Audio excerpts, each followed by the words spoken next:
up next we have more friends of the industry. Thank you so much for coming on with us today. Kent Bai is our moderator for this next session we have on what happens on the headset stays on the headset. So we're talking about data, biometrics, privacy and security, all the good stuff and scary stuff at the same time that we know we need to have conversations about. But it's also, incredible developments for our industry, for both the good and potentially evil. But we need to stay on the forefront of these conversations to make sure that we're developing and deploying responsibly. So all of these people on the dock with us right now are all spearheading those efforts, and we really appreciate everything you're doing in this space. So with that, Kent, I'll let you take it from here. Thank you again for conducting this panel for us. Awesome. Yeah, thanks so much, Sophia.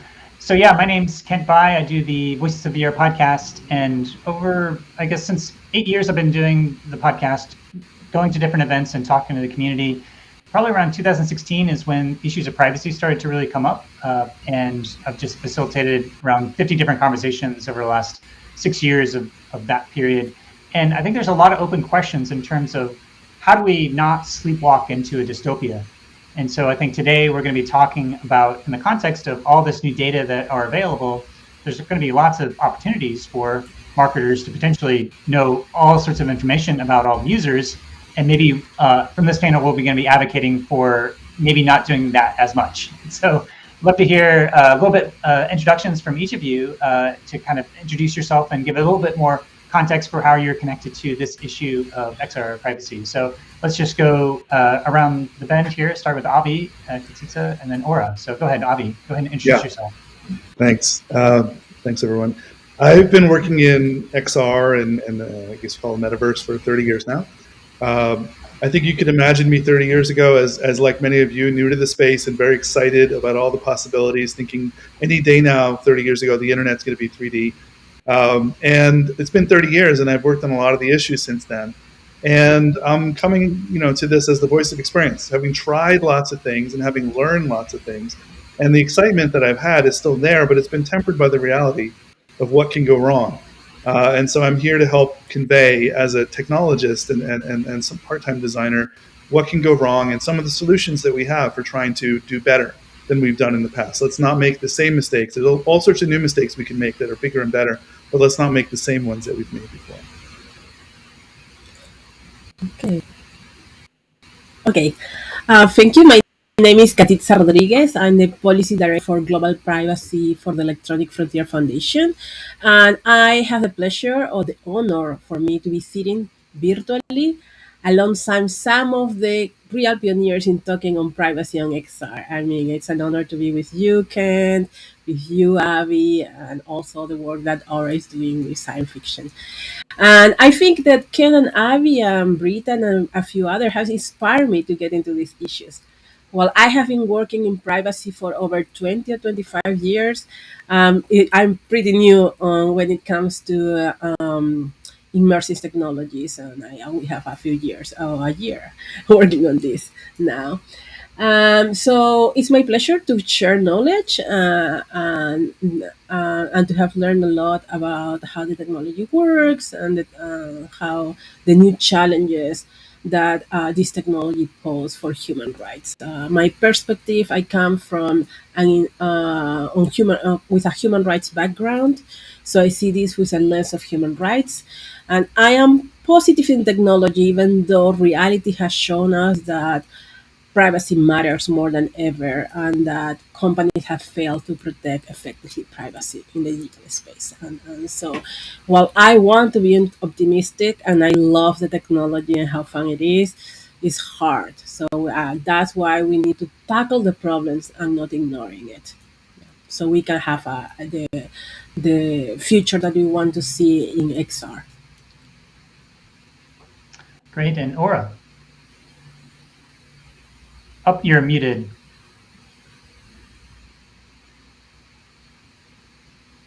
Nope, we don't hear the audio. Might just make sure that the audio is coming through. Bear with us for the technical difficulties.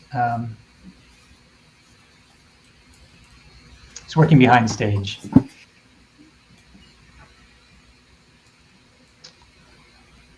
That's it.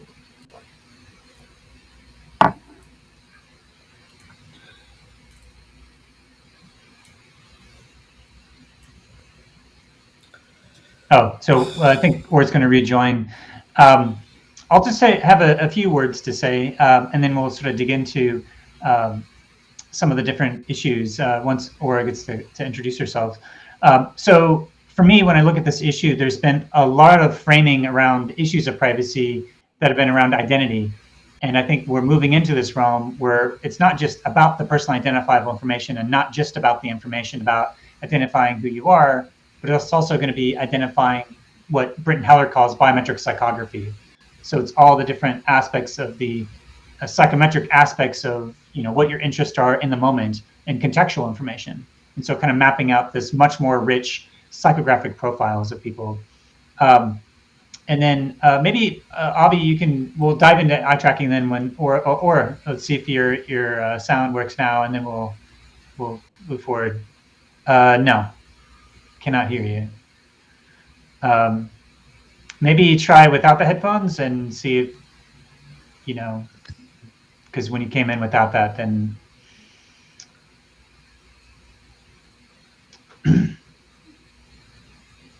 well, while you're figuring that out, let's move the conversation forward with Avi. Avi, you've written an article back in 2019 about eye tracking, and then you just wrote another article recently, kind of going through and trying to map out the real risks of eye tracking. And just for context, within the next month or so with the MetaQuest Pro, it may start to have some commercial or available VR headsets that have these eye tracking integrated into it. And so there's a big question around what is revealing from that eye tracking data and kind of implications. And so Avi, maybe you could talk a bit about what you've looked at in terms of this issue of eye tracking. Yeah, thanks. I started working on eye tracking in 2010. We wanted the first version of the HoloLens, something I helped start back in 2010. The second version of the HoloLens did have eye tracking. And it appears that, based on things that have been said by Zuckerberg and others, that the Quest Pro will have eye tracking. I have quite a lot of experience with the positives of it. Eye tracking has many benefits. It's already used in marketing. It's used to figure out how people interact with store shelves and product placement and things like that. It's used for web design to figure out what works in web design, where people's gaze goes. The danger, though, is that eye tracking can also reveal a lot about how we're thinking. It can reveal what we're focusing on, what we're paying attention to. Pupil dilation can speak to how excited we are, so it can even give emotional information. And a lot of this happens, for deep reasons we probably don't have time to get into it, because we don't really see what we think we see. Our eyes do have to move around to refresh the world. It's almost metaphorically like we all have flashlights in a dark room and our eyes are moving around trying to understand the room all the time. The rest of the room that's in the dark is what is remembered by our brain, and the eyes can only see a little bit in focus. So they do move a lot, and the computer tracking that can tell what we're looking at, what we're essentially thinking about. Not like reading your thoughts in the sense of, I like chocolate, but if I'm looking at a piece of chocolate, it can tell that I like the chocolate and that I want the chocolate. And so this seems like a holy grail in a sense for marketing, but the danger is that it can also be used in other ways. It can be used to profile us, as Kent said. Psychographic profiling can build such a deep profile of us that the computer can now predict our responses, and it can actually test us in real time. So imagine a VR world in which even AR potentially, where the computer can make product placements appear and disappear. We won't even notice when that happens because it can only do it when we're looking away or when we blink, and we won't notice that the object has been placed or changed. And it can then measure whether we like the object or not. And by doing this rapidly, can effectively hone in on what we want, and then also in many ways manipulate us into not being aware of what's going on, and also having thoughts and impulses that may not have been organically generated. And that has a big danger to autonomy. And it's not so much that the computer knows who we are. It's not about it's knowing our name. It's about knowing how we think. It's about knowing what makes us us. And even someone like me who knows what's going on and understands the tech have no defenses against this. It's like maybe the best way to think about it is we have the ultimate illusionist magician on stage who can always trick us. But when they steal our watch, now they're going to keep it. Like that's what we have to really be worrying about at this point, that they're not just doing it for fun anymore, but they're doing it for profit.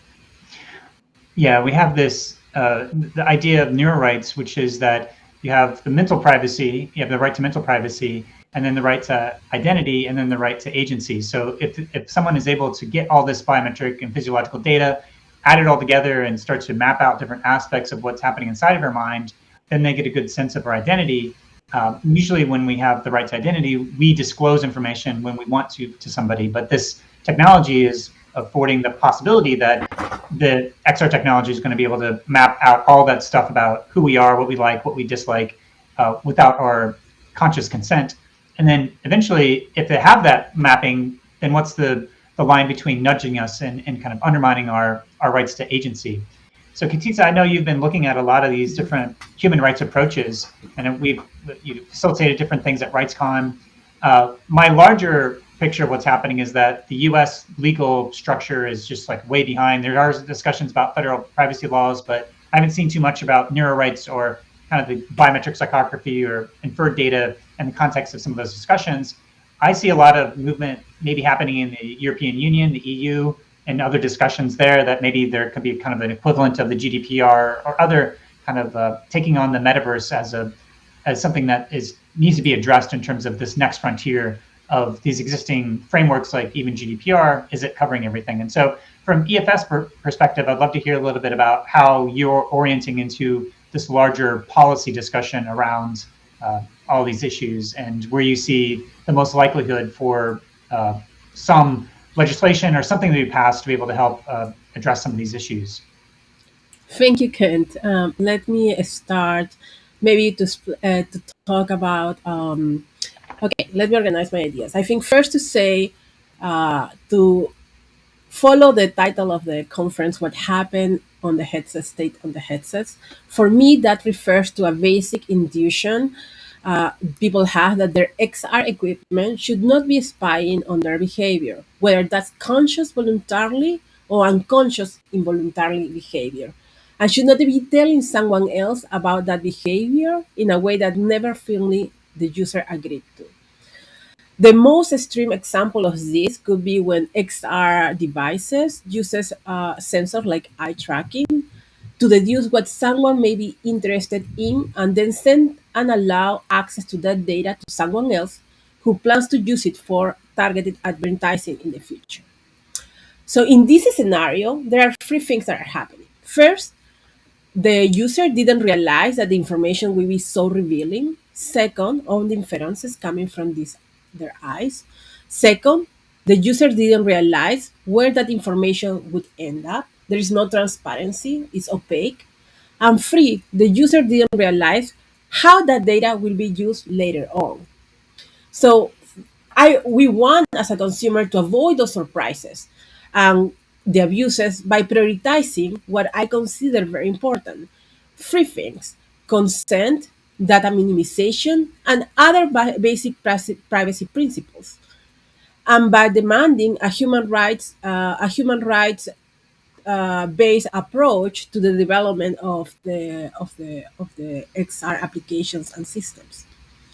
So to set up this privacy system or privacy sensitive system, we need several safeguards in place, which could be in the law, it could be even also ethical, self regulatory, it could be corporate social responsibility. I don't prioritize one on another one, all are needed.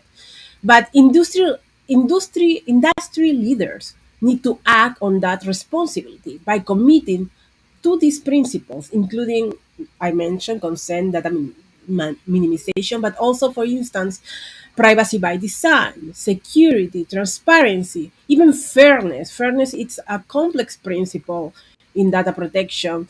Um, but it's very relevant in this case. It means that in order to be loyal to the user, in order to respect the reasonable expectation of privacy, to act in good faith, one should be able to follow the fairness principle. Fairness in the AI field is also related to non discrimination. Um, But because the talk is very short, and you asked me a complex question that could take like many days or the hours, I will just make three big points of why I think any legislation, but not even legislation, I think it should come also from the companies on promises to do that. But it's very hard when some of these decisions will affect their business practices. So to set up this privacy, the three things that I'm going to talk first is consent. Why consent still matters these days? Even though we have seen a lot of clip wraps and a lot of browsing wraps and long term of services, but they matter when they are well done. And the GDPR has developed, it's not only the GDPR actually, it's many years of opinions by the data protection authorities and court cases where have defined how consent should be given. So it's years of experience, it's not just the text. So it says that any collection, but collection, and I emphasize that because that's not happening in the CCPR, use or sharing of personal information, particularly when it's sharing to third parties, must be opt-in. We believe in EFF that it has to be opt-in, a specific, freely given user consent. It has to be knowing, it has to be voluntarily, it has to be expressed, specific.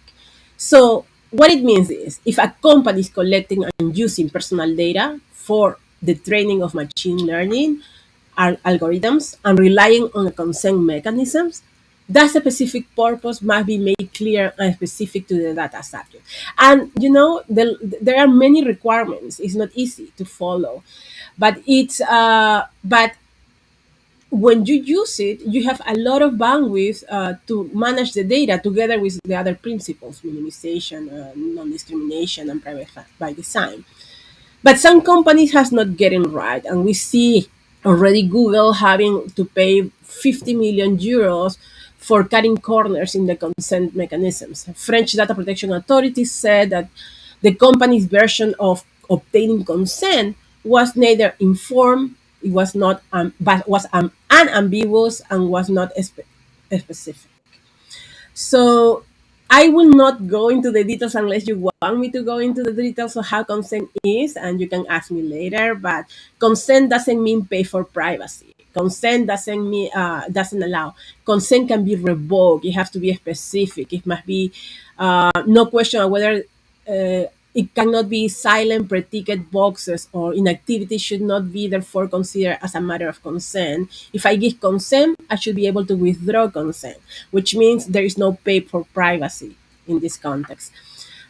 And there are many requirements on consent. But the second principle that I want to talk today is data minimization. By default, only data that's necessary for the core functions of the system or software should be collected, while other uses will require separate opt-in concern. So, for example, if I put an XR glass in, it may be necessary to track their eye movement in order to provide a completely immersive experience. But that just doesn't justify returning or sharing information about what they did or didn't pay attention to during the XR session. In general, a minimization principle, like the one I just described, does not authorize the tech to collect, retain, share, and use XR data in any manner that is not necessary to give the user what they ask for. So if it's not necessary to retain the data over time or to share it with other entities, do not retain it or nor share it. And the third one is effective safeguards must also be in place to ensure that companies are honoring their promises to users and to mitigate any Cambridge Analytica type of scandals. There are many things that companies can do. While we encourage these companies to compete on privacy, it seems unlikely that most tech companies will willingly do so. Privacy must also, so that's why we think that legislation is also needed and enforcement on your rights are also needed. We think that many of these requirements can also be a matter of ethics, and and users can make understand and ask hard questions when they are developing their process. Do I need really this data? Do I need to store it? Or could I delete it? Should I keep it or not? For how long? should have access to this data, and that has to be a question that they have to ask every time they are developing and coding the systems.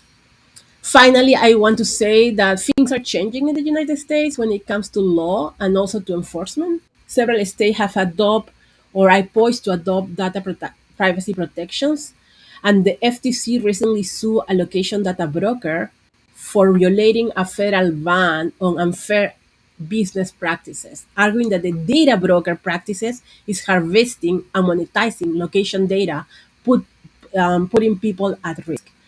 While this case is not really about XR, it also showed a positive sign of where the agency is approaching consumer data privacy. And they are calling it surveillance these days, something that it did not happen a few years ago.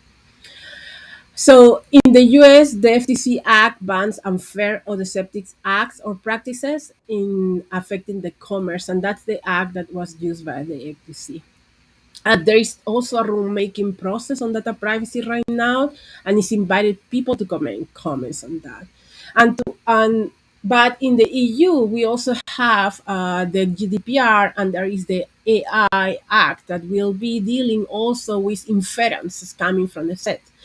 So this is really important because it's about the protection of our sensitive data. There is a lot of discussion in policy circles whether this is biometric or it's not biometric, because the definition on some laws is for the purpose of identification. But I think that regardless, this is very sensitive data that are coming from our bodies, and that should have a higher level of protection. And I think voluntarily people should take that into account to make sure that they don't return it if it's not necessarily, and they have encryption and it's protected, etc., etc., etc. I think I will stop there because then it's too long, but I can answer other questions. Yeah. Thanks for all that. That was a really comprehensive overview of all those aspects, because I think as people are coming in, you want to know that you're operating within the context of the laws, and they're kind of like, a lot of those laws aren't necessarily settled, and so we're kind of like, the technology is going ahead of what the law is even covering, and so there's this kind of like gray zone, I think, right now. But I want to bring in Aura into the conversation. Aura, maybe you could just start with introducing yourself and a bit more context of what you're doing there with Atom Futures. No, cannot hear you.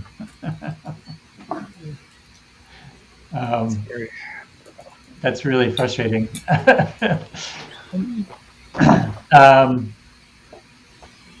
The green room was working. Yeah, there's something around whatever the different setups here. Well, try checking your audio signal, Aura. Like, there's click on the cog and just go into the audio tab and make sure that you have the correct mic on selected.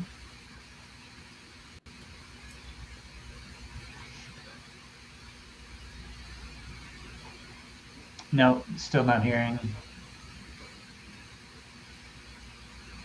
No. Oh, wait. Yeah, we hear you now. We can hear you now. Oh, yeah? Yeah. I'm so sorry about that. Apologies, there must have been an issue. Because in the green room it was different. So, I'm sorry, my name is Aura Freeman. So I am the co-founder of Atom Futures, which is a cultural research brand strategy and futures agency based in London. So essentially, we analyze cultural and emerging trends with the view to helping brands and organizations build more ethical and sustainable futures. And that includes our futures. So essentially, we try and support brands and certainly XR builders, whether you're a designer or a technologist or a marketer, to think more long term about the future, not just of the metaverse, but perhaps into a world where we even go beyond the VR technology that we have today, into screenless worlds where data really is very much part and parcel of our daily reality. And we have to ask ourselves these important questions now in order to essentially not repeat, obviously, the mistakes of the past. We know, I used to work at Amnesty International. My background is in human rights as well. And it started really looking at how abuse and violence continues to happen on social media platforms. So how do we avoid those issues essentially repeating themselves in the metaverse and beyond? And so that's essentially my contribution to this space, or Atom Futures' contribution, we try to use futures thinking to unlock people's imagination about creating futures that are more positive, because the reality is quite challenging. And I've very, very happy to be sharing a panel with such esteemed colleagues who've already looked at these issues in such detail. But it is quite terrifying to see how much biometric data can be used if we don't use a sort of privacy by approach, privacy by design approach that Katitza talked about, and putting consumers' rights or people's rights before essentially data extraction for perhaps marketing purposes that go beyond what is acceptable. So these are questions that we should be asking ourselves today and working those out. So yes, thank you for your patience, and sorry for the issues with the sound. Yeah, we have about 4 minutes left or so, so maybe we could move into some final thoughts around this as a topic. I guess one way that I think about this is that there's the laws, there's the economy, so there's maybe market dynamics between whatever Apple does versus whatever Meta does, and then there's aspects of the culture for making consumer choices, and then there's technological architecture. So I know one level of the tech architecture is encryption that we can talk about, but Avi, I'd love to hear kind of your take on how you orient yourself on these issues, on these different levels, and where you think the most highly leveraged place to look at in terms of whether it's we need to push for the laws, or if we need to educate the consumers, or if we need to sort of encourage market competition, or if there's other technological architectures that you think can really address some of these different issues with kind of best practices that are kind of up to the companies to adopt in order to have the best way of addressing some of the future of these immersive technologies. Yeah, it's hard to affect policy. EFF is good at it. I'm not. It's hard to affect consumer behavior. It's hard to tell other companies what to do. The only thing we really have control of is what we do. As technologists, as builders, we can make choices. We can make more ethical choices. And in this case, the choice that I'd encourage everyone to make is to say, if you don't need the data, don't collect the data. If you do collect the data, minimize it. There's a thing called fuzzing, where the operating system or lower level things can actually make the data less useful to bad actors, maybe still useful for core operating system features. Like imagine eye tracking lets you pick from a menu. You need that to pick from a menu, but not everybody else needs that information. The other apps running on the system don't need that information. So that's what we mean by it doesn't need to leave the headset. This stuff can be minimized when it's used immediately for interactions, but it shouldn't be uploaded to the cloud and shouldn't be stored. And for people coming from a marketing background that are saying, but I want to ask these questions, I really want to know what people like, I want to know where their eyes go, we need specific technologies to be able to answer specific questions without creating this giant dragnet of everything else that comes along with it. So there's technologies like homomorphic encryption. There's differential privacy. There are many technologies that you can look at and talk to technologists about that can get you the answer to the key question you need to know, like what is the average age of somebody who likes this product? You don't need to store everybody's personal history from the beginning of time to be able to answer that question. There are ways of being able to answer it that preserve privacy, including things like, more buzzwords for you, zero knowledge proofs, ways of being able to collect information. People don't understand what these things are. I can't sit here and explain it to you in 5 seconds of what it is. But look into it and talk to technologists, because these technologies can help you do your job without violating everybody's privacy in the ways that we're all concerned about. There are solutions, is I guess the bottom line. Absolutely. Yeah, go ahead, Kent. Yeah, just last thoughts from either Katitza or Aura as we start to wrap up with like a minute or so left. I agree with Abby. There's a lot of things to coming. I hope the homomorphic encryption really works, and I'm not the right person to talk about that, but I know it's still in development, and I hope it works, and it's promising. But when I talk about encryption, I try to be very careful, because it's complicated in terms of what's your threat model. You could have inferences that are made by a device that should be protected from everyone, including the company. And there will be inferences that are made by a company that it can be protected from the company itself, but should be protected from others. So this is the kind of discussion that we need to have the nuance exactly what we are talking about. But we have only 1 minute, so I think I will pass it to Aurora. Aura, sorry. Awesome, just to guys. say thank you. And just to say that I think these conversations are extremely valuable, especially when we have sort of cross-sector conversations about building the metaverse with the right principles in mind. So thank you very much for the conversation today. Yep, and I hope to be doing some more conversations and interviews about eye tracking on the Voices of VR podcast, because with the MetaQuest Pro coming out, I think it's a conversation just to have more discussions out, and I appreciate everybody here being here to be able to discuss all that. And as we move forward into this bold new future of biometric and physiological data, hopefully we can find a way to be able to move into that has privacy in mind and kind of ethics in terms of what happens to the data in a way that we're not sleepwalking into some sort of dystopia. Absolutely, and based on from what Avi was just talking about what's necessary, it's funny. So I am just going through my annual security training right now at the company that I'm with, and that's exactly what they're talking about is data collection, retention, usage, all that stuff is to just be really cognizant of what is actually needed to reach the goal that you're trying to reach, and stay true to that. And those are the kind of the thought process that we need to keep in mind when collecting and transferring and retaining data to be used for good. So thank you, guys. Thank you. Thank Bye, you. everybody. Bye.